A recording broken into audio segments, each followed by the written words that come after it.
Hi, this is Roger, thanks for dropping by. Some of the videos as we progress from now, whatever it is, Monday the 15th, could come into the category of the last one at this place. This may well be the last repot in this kitchen, so this could be the last kitchen time in this actual kitchen. I'm not saying it will be, but looking at my list of stuff to repot, there's only one other that's in red and it ain't getting repotted until spring, so it's going to wait. But I thought I'd do this. This is Ynse's fault because he's just had a go at his Phalaenopsis type Dendrobiums. And quite honestly, when you buy these mass-produced things like this, there's an inevitability about what you're going to find in the pot. Or more importantly, what you're not going to find in the pot, which is a decent root system. It's almost inevitable. But nonetheless, we persevere. So we'll have a look and see what we've got here. One way or the other. We've got some stakes. Good ones too. They're shiny coated, which means they're almost rot proof. We'll hang on to them. I got this from Burnham's, didn't I? So they must use a different supplier than some of the other people that I bought plants from to have got stakes like that. Unless they're actually Burnham's stakes, but I doubt it. Right, and the inevitability of how many plants have we got? And have we got a root system? Well, at first sight, we do have a root system. On the outside, do we have a root system that goes down on the inside, or do we have a plug and a load of dead stuff? I'm going to try not to bash this around too much. I must admit, in the past I've been a bit brutal with the repotting, and once it got to, there's a solid lump in the middle there. We'll get to that in a minute. Let's get the outside bits done first. It was Michael McCarthy really that, you know, just basically said a bruised root is liable to get an infection and just fail, you know, because it's been bashed. And what is this in the middle here? Ah, looks like the old coconut shell. You'll have to work on that sentence. It's made of coconut shell, and it's a shell that they put round the juvenile plants. The roots grow into them, and that's something I've very, very rarely seen, is roots still alive in the centre of that arrangement, and they are still alive. And there's enough of that been taken out. It's not rotten, it's soft, but it's not gone off. It's not gone off. So, quite honestly, that's not a bad root system at all. Now the next thing is it all one plant? And if it's not, can I treat it as all one plant? I mean, these round here are little seedling pseudobulbs. So this has been grown on from a seedling naturally. So we have a little one here and a little one here. That's progressed to this size, which has progressed to this size. Yeah, they are separate. Nonetheless, that is the latest new growth. I did think that when it was in the pot that new growth looked wrong. Because if it was all one plant, why didn't that new growth come up close to the size of the latest one? But if it's the latest growth on this smaller plant, then that is in scale, that is in perspective. Shouldn't use the word scale in my place, should we? Yeah, so that little piece can come off. And I think I will actually grow that on. That's because this is a very attractive Phalaenopsis type Dendrobium. Let's see if I can find a bloom that hasn't actually gone yet. Where's my camera? They are actually very attractive blooms. So what have we got then? we again have a plant that's been grown on. So again, tiny little bit there that can come off. So small pseudo bulb grown on to the next one and then forced. There's no way that would go to that next if it didn't have an awful lot of help. So it's been forced. The old growth hormones have been slotted in. Yeah,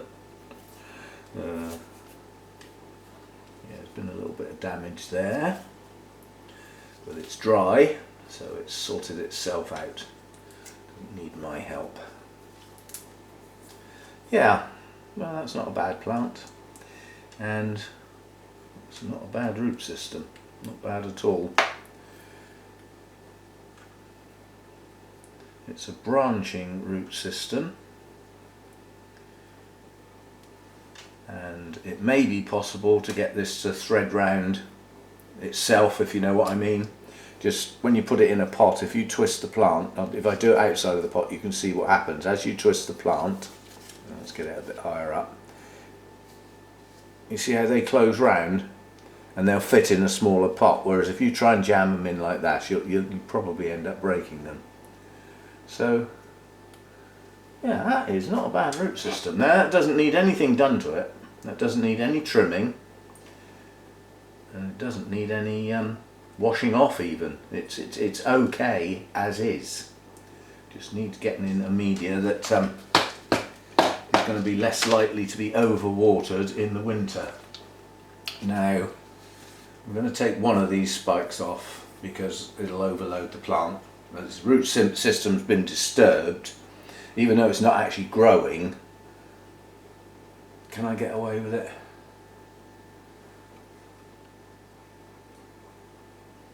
Well, this one's lost a lot of blooms. We'll take that one off. We'll take one off. I don't want to stress the plant too much. So we'll take one off and leave one on. So we have a plant there, yes, in the sink, out of the way. And we have another plant here to grow on that may or may not flower on the next new growth, which there is no sign of. There is no sign of any new growth on this plant. But it's got new roots growing near the base. And again, has a reasonable root system. It's not bad. Question is this two separate plants or do they both go in the same pot? We'll have to find out, won't we? It's another one of those, I'll be back, I'll just mess out the way and get some, I've got a decision to make as to what I'm going to pot this up in. I'll gather my stuff together and I'll be back. But that's what I call a success. This peaty stuff is not gone off. The cocoa shell core in the middle has become soft and would have eventually rotted, turned acidic and taken those roots down, and unfortunately that would have spread into this. But I don't think this plant's been in this media that long. It hasn't had chance to go off, and hopefully I caught it in time, dried it out, and have since watered it very, very carefully. I mean, you can see this is not wringing wet. It's not wet at all, it's damp. And that's how that stuff needs to be, damp. If you overwater it, it becomes soggy and it becomes lifeless because it's fine particles. When it's wet, soggy wet, there's no air left. So you've starved your roots of oxygen. And they will go down quite fast if this stuff is kept too wet. If you can control yourself and you're watering and wait until it's virtually bone dry and give it a trickle and monitor it, make sure you're not watering it again before it's, you know, dried right off again. It is actually quite a good media, but it takes a different skill set to grow well in it. And once it does go, boy does it go quick and all your roots are gone. Anyway, I'll be back. Okay, here we go then. This is quite a large pot, larger than I would normally use. And I'm just debating, is it too large? It's bigger than the pot they've just come out of. No, I'm going to go down one. I'll be back. Right, so this will be a tight squeeze, but most dendrobiums that you put in a pot would prefer the tight squeeze than acres of space around them. They just seem to grow better root systems. So this has got an air cone in it. Phalaenopsis types for me could do with being a bit warmer in the winter, and as a consequence they slow right down. This particular plant in question isn't growing at the moment, so I don't want it staying wet, so the smaller pot should suit it better. So that's crocked, and then I'm going to have a mix of, this is Burnham's medium bark, which has got some big bits, some small bits in. It is quite a mix actually. So I was looking for rubbish bits.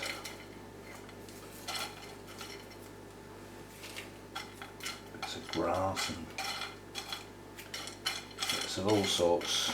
The trouble is I don't like wasting media, so if I've mixed up a mix and don't use it all, it goes back in the bag, which means it could have some charcoal in it and some cocoa husk and all sorts, because it's whatever's left over.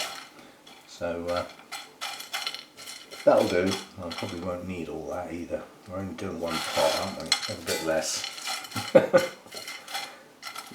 Right,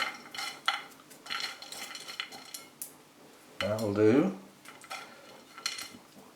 Crumbly bits, and then I've got some charcoal, which I'll do before I get my hands wet. There's not much left in this bag now. I'll have to start a new one soon. There's quite a bit of dust came out there, but that'll wash through. Don't worry about it, it'll wash through. First wash will have black water coming out the bottom, first flush. And that can now go in the bin, there's not enough left to worry about. So that's that. Rinse my hands off, don't like dirty hands. Like a flipping coal miner.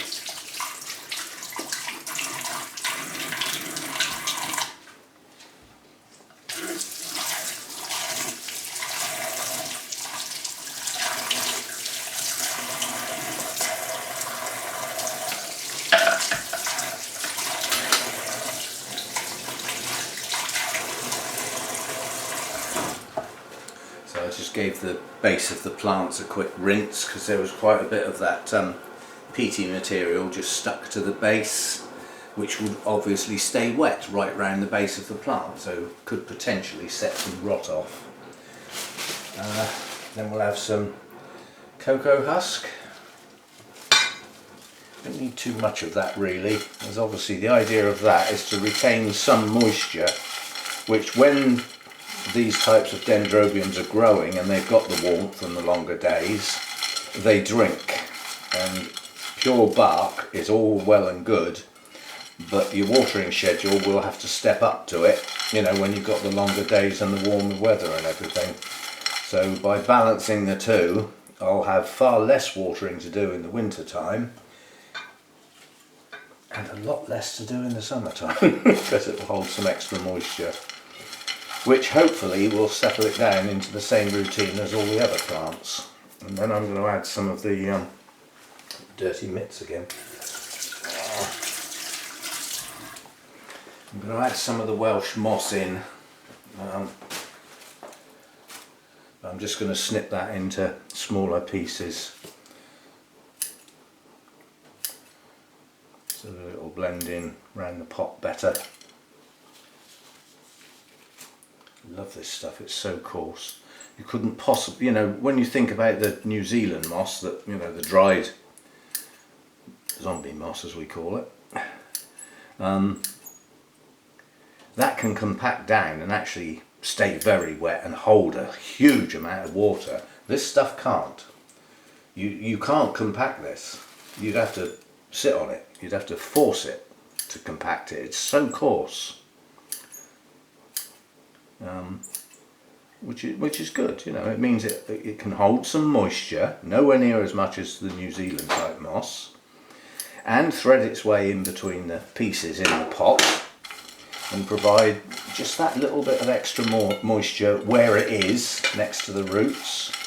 And it seems to be a good mix. So far so good. I mean, I haven't been using it long, so I can't say definitely that this is brilliant because I haven't been using it long enough, but it seems to be working. It seems to be doing its job. So too much in there at the moment. The percentage is higher than I want. I only want a touch in there. That's better. Right, now number 1 and number 2. I really do want to get these both in the same pot. I don't think they're going to go in the same pot. I think what we're doing is preparing a plant for somebody else in the future, because there will come a time when there'll be another plants to go session, and one of these might be quite nice to pass on, as they do have very attractive blooms. So I've twisted that round to bundle the roots up a bit. New growths will come out from the base of where the largest growth is. So I've moved the plant over to the side as a consequence. Yeah, but nonetheless I still want some compost around the back of the plant so that it's not actually touching the side of the pot. Something like that. A few air gaps won't matter that much, but I don't want too many. The fact that this pot is quite small, that really is sufficient to you know, not keep the roots too wet. But we now have quite a top heavy plant, so what we are now going to do is put a stake back in. And unfortunately I put the stakes away in the cupboard, but I'm going to have to get one out. The trouble is I don't really want one, I don't want one of those great big ones I had before. Are you going to stay? Yes. Right, so I want a smaller one.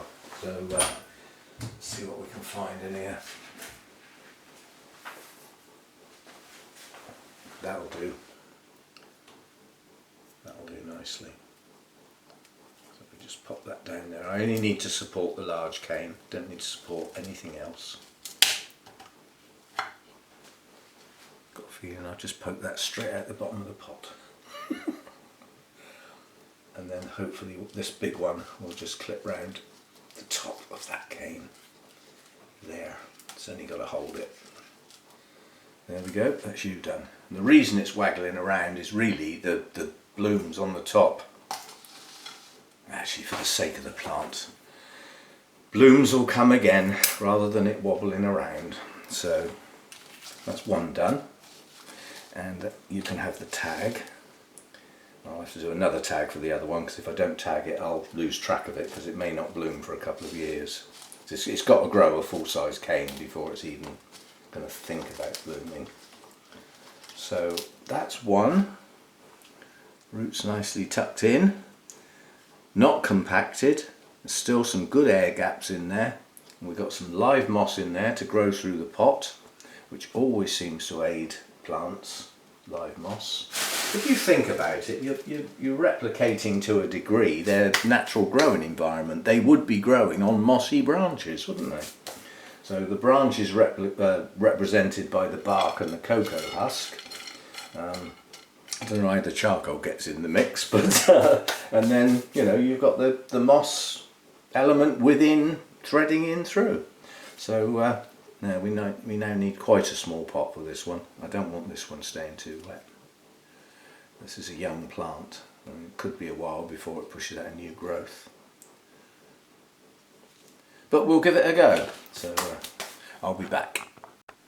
That's a nuisance. I'm still short. It goes from there to tiny. The ones in between just cannot be found. But like I've always said, if you've got a pot that you think's a little on the large side, then either crock it high or don't put so much media in and keep the plant low in the pot. you know, if you fill the pot up, it's got that amount of media. If you only bring the media up to there, that's a third less. So it's a third less to hold moisture and keep the plant wet. So we'll plant it low. Again, if you follow the sequence, there, there, next new growth will come out here somewhere. So that's the bit. Whoops, some stuff in the bottom, don't we? A bit more moss. Use up the rest of that cocoa husk. Not much left, but we'll use it up. And a bit more bark. I don't want to run out. That should be enough. That should be enough. Right, so some in the bottom, but not too much. This is the bit where you can make a mistake really, because you put too much media in the bottom of your pot and sit the roots on top of it. Now that's the bit that will stay wet because the roots aren't in it. Yeah, and if it's not an actively growing root system, they're not going to be down in it for some time. So you're encouraging a soggy bottom. So that's just did that actually break or did it just wobble?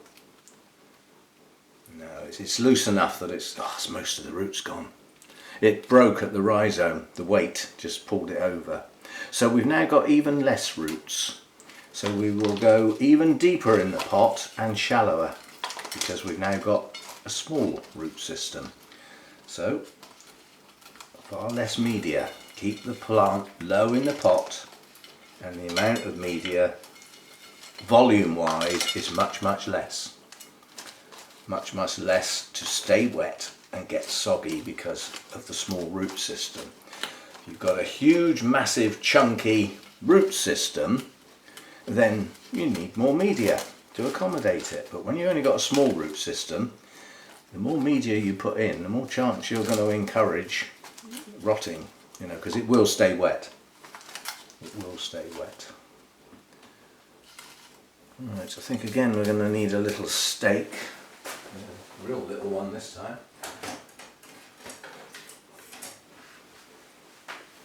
That'll do. How do you make a big stake into a little one? Crack. Right, so let's see if we can get that in there. This is wobbly because that was a lot of roots on that little piece. That would plant, that would grow a new growth eventually, but you're looking at at least 3 years to get a cane large enough to even think about blooming, and possibly 4. That is a seedling bulb now that would have to be grown on accordingly, and not me. I don't go to that extent. As I said, I still don't even know whether I will be doing an orchids to go or not. I probably will, but it might be later in the year this time round. I don't know yet, but I've got to get my move done first before I even think about anything else. And all the plants are coming with me, you know, and let's go from there. You know what I mean? Let's take it from there. That's better. So the stake wasn't down to the bottom of the pot. Right, so now as you can see, very shallow in the pot. Very shallow in the pot. Not a good root system. Shallow in the pot and not an actively growing plant. So I can't expect new roots to come soon. They will come during the next cane that grows, and that might not even be till the spring. But a nice shallow amount with the crocking in the bottom and an air cone, so it'll dry relatively quickly, even though it's not the roots that are using up the moisture. So we'll see how that one does. You know, this is my main plant. This is the one that's a strong plant, so and a good root system. So there we go. 2 Dendrobium Phalaenopsis type, potted in the same media but in a different way. You could see that, yeah. One of them extensive root system, so you know, a lot of media in the pot, potted right up to the top, plenty of room for the roots to expand, relatively tight in its pot though, as they like it like that, and then a much smaller root system in far less media. and hopefully it won't go soggy. This, whoops, that's still slightly top heavy even without the growth on. This stake is not holding this plant at the moment, so I'm going to move it. Try it again. It's because there's not much media, there's not much for the stake to get into. Is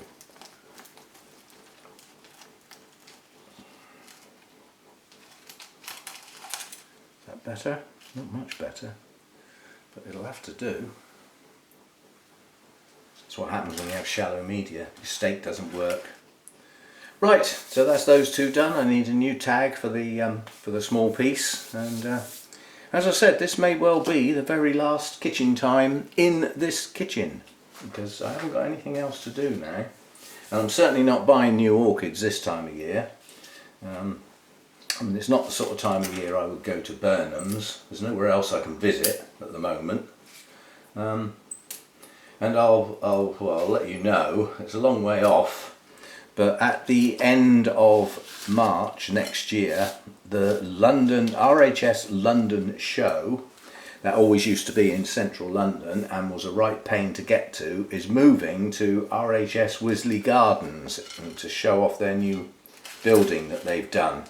So we're looking at an RHS show, orchid show, at the end of March, and I'll be organising a coach to go to that show. So we still don't know what traders are going to be there though. You know, are the EU traders going to come?